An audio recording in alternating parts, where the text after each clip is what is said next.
Channel पे।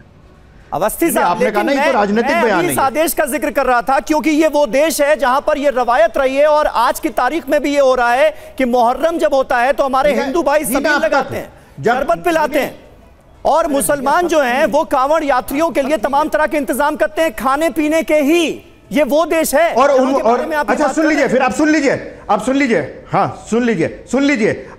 अब आप बताइए कि उस आदमी का क्या करेंगे जिसने कांवड़ यात्रा पर गुलाब के फूल बरसाए या बीजेपी के नेता को वोट दिया, उसकी पिटाई की मुसलमानों ने, उसको क्या कहेंगे आप? बताइए ना आप।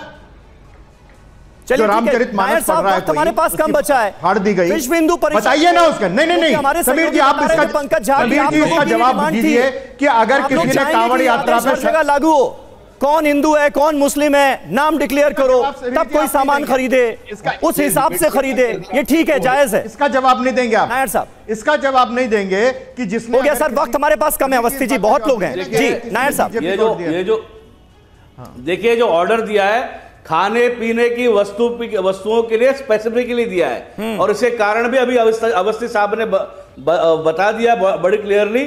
ये कावड़ यात्रा एक पवित्र यात्रा होती है और हम सब कुछ अनुष्ठान कुछ हमारे रिचुअल्स होते हैं, उसके आधार पर होती है। यहाँ पर जहाँ पर जो मुसलमानों की बात अगर बात है, वो नॉनवेज उस समय खाते हैं या बनाते हैं, पकाते हैं, या जो भी होगा, हमारा यह मानना है शुद्ध यात्रा पवित्र यात्रा होनी चाहिए, इसके लिए होगा।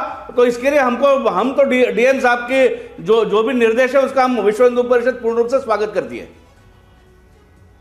जी। और इस वक्त टीएमसी के नेता कल्याण बनर्जी हमें ज्वाइन कर रहे हैं। कल्याण जी, स्वागत है टीवी9 भारतवर्ष पर आपका। शुभेंदु अधिकारी के इस बयान को आप कैसे लेते हैं? वो कह रहे हैं कि सबका साथ सबका विकास बंद होना चाहिए। सुनिए, यही तो एजेंडा है बीजेपी का, नरेंद्र मोदी का। बात सबका साथ सबका विकास जो स्लोगन दिया था, वो that was an empty slogan. Actually they wanted to do, जो उनका साथ है उनका विकास करेंगे। तो जिसलिए जिस देश में पश्चिम बंगाल में 2021 में वो लोग बहुत सीट में हार गए थे, उसका बाद 100 दिन का काम भी नहीं दिया, कुछ नहीं दिया है। यही एक्चुअल एजेंडा इज दिस। नहीं, लेकिन ये नारा तो बीजेपी का ही है, सबका साथ सबका विकास। प्रधानमंत्री नरेंद्र मोदी का नारा है और शुभेंदु अधिकारी कह रहे हैं कि नहीं चलेगा। नहीं, नरेंद्र मोदी का नारा होता, दैट्स एन एम्प्टी स्लोगन। उसका नारा is an empty slogan for the election purpose.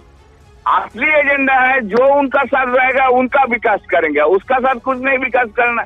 अभी नीतीश कुमार है, बिहार का विकास होगा। अभी चंद्रबाबू नायडू है, आंध्र प्रदेश का विकास होगा, और कोई राज्य में विकास नहीं होगा। यही है उनका असली चेहरा, कैरेक्टर। इसलिए तो बीजेपी ने चला गया देश से, और 1.5 वर्ष 2 वर्ष का अंदर खत्म हो जाएगा। चलिए, बहुत बहुत शुक्रिया कल्याण बनर्जी जी, आपका भी हमारे साथ जुड़ने के लिए।